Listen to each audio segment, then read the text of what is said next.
अवधूत चिंतन श्री गुरुदेव दत्त. श्री स्वामी समर्थ सर्वांना.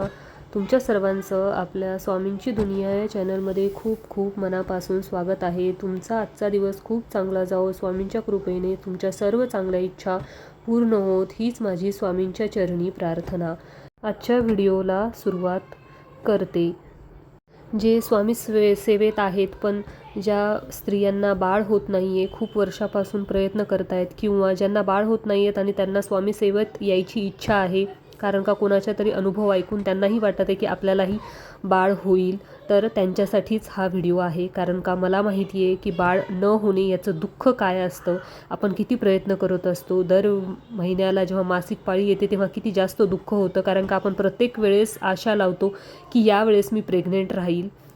चला मग बघूयात की स्वामींची कोणती उपाय किंवा सेवा केल्याने आपण याच्यामध्ये आपल्याला यश मिळेल. मी माझा अनुभव शेअर करणार आहे, कारण का मीही प्रेग्नेंट होण्यासाठी खूप प्रयत्न करत होते आणि स्वामींच्या सेवेत आल्यानंतर मला स्वामींची प्रचिती आली आणि हा अनुभव भेटला. त्यामुळे तुम्हीही स्वामी सेवा करा आणि तुम्हालाही नक्कीच आनंद, सुख आणि तुमच्या आयुष्यातही सर्व काही तुम्हाला इच्छेप्रमाणे भेटेल. सगळ्यांनाच माहिती आहे की मी प्रेग्नेंट आहे किंवा कितवा महिना आहे, काय आहे ते तुम्हाला मी लवकरच शेअर करेल. आजच्या व्हिडिओमध्ये फक्त मला तुम्हाला एक सांगायचं आहे की प्रेग्नन्सी राहण्यासाठी मी कोणती सेवा केली ह्या प्रश्नाचं उत्तर मी तुम्हाला देणार आहे. तर त्याच्या संदर्भातला हा व्हिडिओ आहे, कारण याच्यामुळे मला माहिती आहे की याच्यामुळे बऱ्याच लोकांना फायदा होईल. माफ करा, बऱ्याच महिलांचा हा प्रश्न होता की तू प्रेग्नेन्सी राहण्यासाठी तू काय सेवा केली. सर्वप्रथम एक गोष्ट सांगावीशी वाटते की जेव्हा देव आपल्याला देतो ना, तेव्हा ती गोष्ट आपल्याला नको असते, बरोबर. आणि जेव्हा आपल्याला ती गोष्ट हवी असते तेव्हा ती कुठेतरी परीक्षा बघितल्या जाते. महाराजांच्या कृपेने मी तुमच्याशी कधी खोटं नाही बोलणार. ज्या काही सेवा करते ना त्या मी जगजाहीर सांगते, आणि मला काहीच नाही आहे की कुठेतरी सिक्रेट ठेवावं, कोणाला सांगू नये आणि लोकांना काहीतरी वेगळं सांगावं. ते कधीच मी केलं नाही आणि कधी करणार पण नाही. जसं मी तुम्हाला सांगितलं की जेव्हा देव आपल्याला देत असतो ना तेव्हा आपल्याला ती गोष्ट नको असते. बऱ्याच काही अशा गोष्टी घडल्या की देवाने दिलं पण आम्हालाच ते नको होतं असं म्हटलं तरी चालेल. कारण काय होतं ना, बऱ्याच वेळा आपल्याला वाटतं की घर झालं पाहिजे, गाड्या झाल्या पाहिजे, प्रॉपर्टी झाल्या पाहिजे, भावाचं लग्न आहे, बहिणीचं लग्न आहे, मग थांबू, आता करू, आता चान्स घेऊ, नंतर चान्स घेऊ, असं आपल्याला वाटतं. तसंच माझंही झालं. सगळ्यांना माहिती आहे की माझं मिसकॅरेज झालं. तर ते मिसकॅरेज असं होतं की थोडक्यात सांगते सायन्स भाषेमध्ये, की आपण जेव्हा फर्स्ट टाईम जेव्हा सोनोग्राफी करायला जातो तेव्हा सॅक आणि पोल अशा 2 कॉन्सेप्ट असतात. सॅक म्हणजे काय की गर्भाशयात गर्भाची जागा तयार होणे, आणि पोल म्हणजे काय की त्याच्यात तो गर्भ येणे आणि किंवा बाळाचे हार्टबीट येणे. तर लास्ट टाईम माझं सेम असं झालेलं की सॅक तयार झाली होती पण पोलच आला नव्हता आणि ते आपोआप माझं मिसकॅरेज झालं. आता ते नंतर शपथ तुम्हाला सांगते महाराजांची, मी खोटं नाही बोलणार.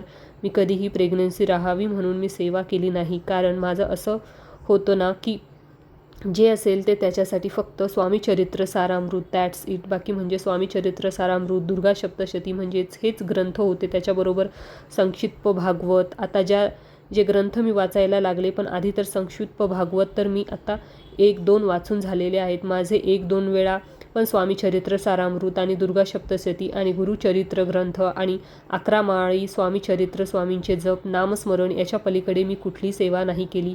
आणि सगळ्यात आधी महाराज पण साक्षीला आहेत, आज ते माझं ऐकत असतील, मी कधीही महाराजांना मला प्रेग्नन्सी राहावी म्हणून कधीही कुठलीही सेवा केली नाही. पण तुम्हाला मी सांगते, बऱ्याच अशा महिला आहेत ज्यांना प्रेग्नन्सी राहावी म्हणून त्या सेवा विचारतात. एकच सांगते, 108 स्वामीचरित्र, 108 दुर्गा सप्तशती करून बघा. खरंच करून बघा. म्हणजे काय, आता कसं होतं ना, आता समजा जर तुम्हाला चान्स घ्यायचा आहे किंवा तुम्ही त्या मार्गात आहात, 108 स्वामीचरित्र, 108 दुर्गा सप्तशती.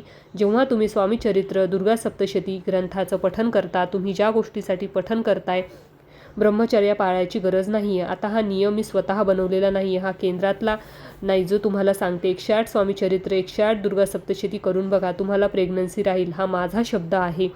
तशी वेळ महाराजांनी माझ्यावर आणली नाही, कारण मला जेव्हा प्रेग्नन्सी राहिली तेव्हा मला माहीतच नव्हतं मी प्रेग्नेंट आहे. आणि खूप काही अनुभव मी लवकरच शेअर करेल.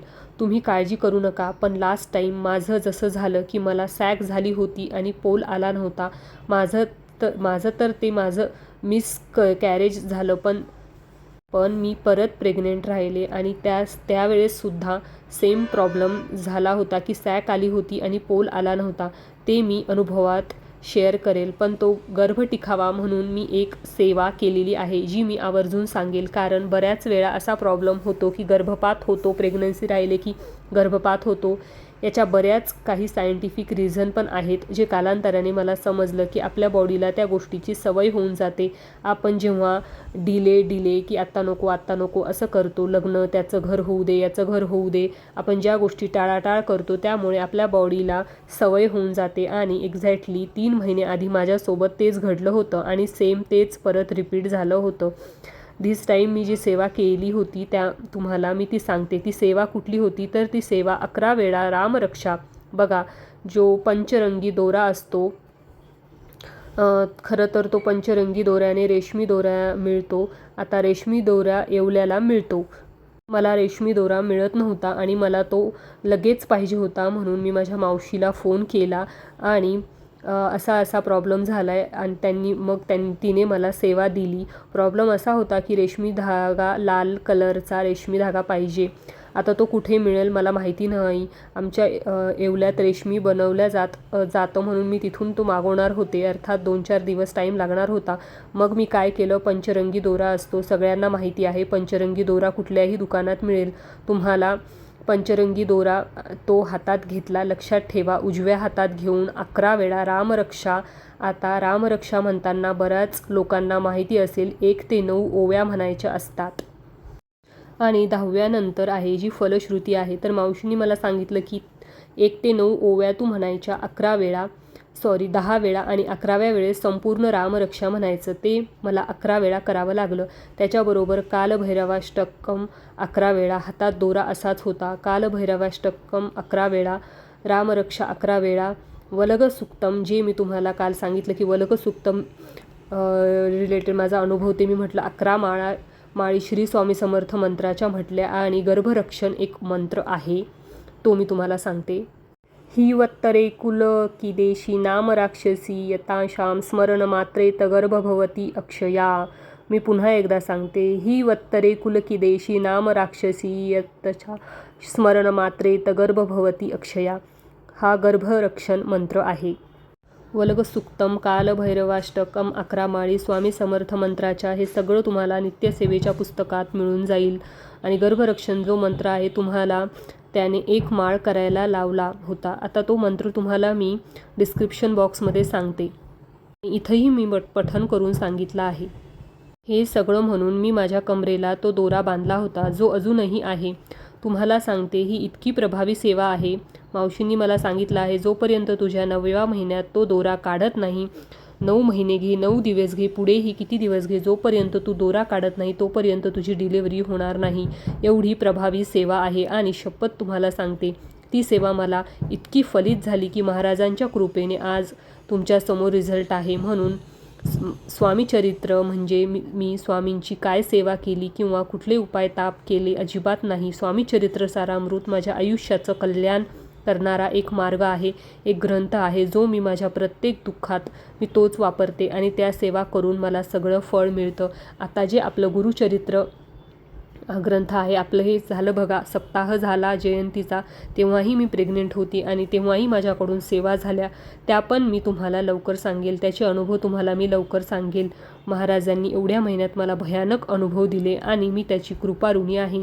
मी महाराजांकडे तीच प्रार्थना करते की माझ्या आयुष्यात म्हणजे तुम्ही अशक्य गोष्टी शक्य केल्या आहेत. डॉक्टर स्वतः बोलले की हे मिरॅकल आहे आणि मिरॅकल घडवणारे माझे स्वामीच आहेत. म्हणून मी सांगेल ज्यांना काही अडचण असेल त्यांनी ही सेवा करा. गर्भपात होणार नाही. इव्हन मला जेव्हा 9वा महिना लागेल किंवा 9वा लागल्यावर मावशीने तो दोरा काढून मला विसर्जन करायला लावला आहे. जोपर्यंत तू तो दोरा काढत नाही तोपर्यंत तुझी डिलिव्हरी होणार नाही.